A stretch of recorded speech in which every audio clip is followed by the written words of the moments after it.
profesinya dia sebagai advokat tidak dalam pada saat menyampaikan di dalam YouTube. Itu yang pertama.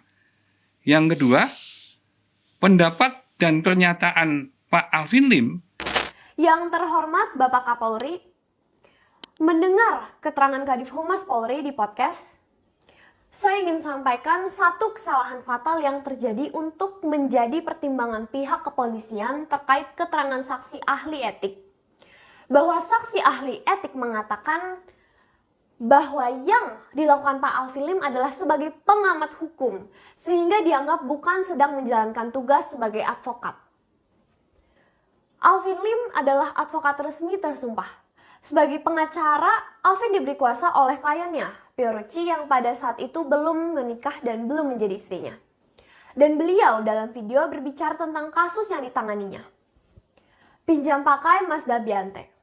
Malah dibilang bukan bicara sebagai advokat tapi sebagai pengamat hukum. Apakah penyidik Polri tidak bisa membedakan posisi pengamat hukum dan kuasa hukum atau advokat? Jika seorang ahli hukum bicara tentang kasus yang bukan dikuasakan kepadanya, itu baru pengamat hukum. Tapi ketika seorang advokat bicara tentang kasus yang dikuasakan kepadanya, maka dia bicara sebagai advokat atau kuasa hukum kliennya. Dibuktikan dengan adanya surat kuasa dari pemberi kuasa ke penerima kuasa. Contoh misalnya, Kamarudin bicara tentang kasus Joshua. Apakah dia bicara sebagai kuasa hukum Joshua atau apa dia sebagai pengamat hukum? Perbedaannya adalah apakah dia punya surat kuasa untuk menangani kasus tersebut dari sang klien? Nah, disinilah makanya jaksa mengeluarkan P19 meminta kepolisian memeriksa Fiorucci dan Hadi yang sama sekali kepolisian tidak mau panggil. Kenapa kepolisian tidak mau memanggil dan mau memeriksa mereka berdua? Apalagi Fiorucci adalah pemberi kuasa yang menjadi korban dugaan pemerasan oknum kejaksaan. Jika Fiorucci sebagai pemberi kuasa dan Alvin Lim sebagai penerima kuasa dan mereka belum diperiksa, seharusnya pemeriksaan ahli dilakukan setelah didapatkan keterangan saksi fakta terlebih dahulu.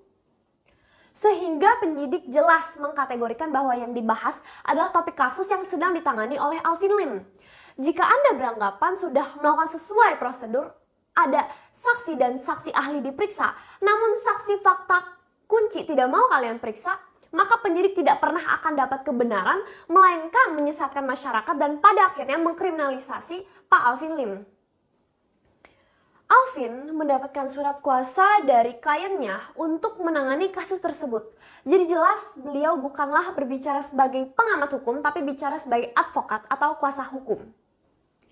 Ini bukti surat kuasa saya lampirkan bahwa tertulis di surat kuasa LQ Indonesia Law Firm bahwa penerima kuasa Alvin Lim dan para advokat memiliki hak dan kewajiban untuk memberikan keterangan kepada media massa. Jelas dan terang bahwa perbuatan yang dilakukan oleh Alvin Lim adalah perbuatan dalam menjalankan tugas sebagai advokat dan bukan sebagai pengamat hukum.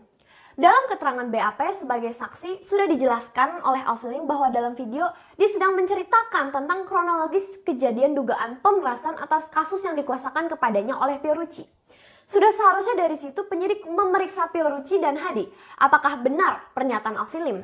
Bukan malah mengabaikan dan asal-asalan menarget terlapor. Saya harap Bapak Kapolri bisa bijak mengkoreksi. Karena sebelumnya LQ Indonesia sudah berulang kali membuat aduan propam dan aduan ke Wasidik, namun tidak pernah ditindaklanjuti. Sehingga dengan terpaksa LQ melakukan upaya no viral no justice dengan media massa. Tentunya jika ditindaklanjuti dan ada gelar perkara khusus, tidak mungkin kami memilih cara terakhir dan mengadu ke masyarakat.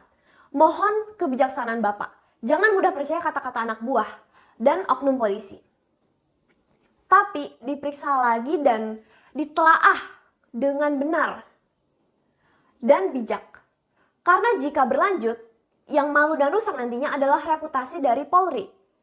Kalau ayah saya Alvin Lim, dia sudah siap di dalam penjara. Tapi sangat disayangkan jika Polri disalahkan karena menjadi penyebab dari advokat yang terkriminalisasi. Hal kedua yang dilupakan oleh penyidik Polri adalah bahwa ahli etik Sugeng Teguh Santoso tidak berwenang memeriksa dan memutuskan tindakan tidak etis anggota organisasi advokat di luar organisasi Pradi Pergerakan di mana ia menjabat. Alvin Lim bukan anggota Pradi Pergerakan. Jadi Bapak STS tidak berhak memutuskan dan menyimpulkan apakah tindakan Alvin Lim merupakan pelanggaran kode etik atau bukan. Baca pasal 29 Undang-Undang Advokat. Pasal 29 menyatakan organisasi advokat menetapkan dan menjalankan kode etik profesi advokat bagi para anggotanya. Jadi kewenangan ada di organisasi advokat di mana advokat tersebut bernaung. Jadi menggunakan keterangan Bapak STS sebagai ahli etik advokat dan penentu bahwa Alvin Lim dianggap pelanggar etika adalah tindakan keliru dan tidak berdasarkan hukum. Disinilah Polri sudah melanggar pasal 29 Undang-Undang Advokat dalam proses penyidikan terhadap LP ayah saya. Polri tidak pernah melakukan pemeriksaan ayah saya sebagai tersangka, alhasil asal-asalan dan menggunakan ahli etik dari organisasi di mana ayah saya tidak sebagai anggota di situ. Disinilah tampak jelas kesembronoan dan kental dugaan rekayasa kriminalisasi.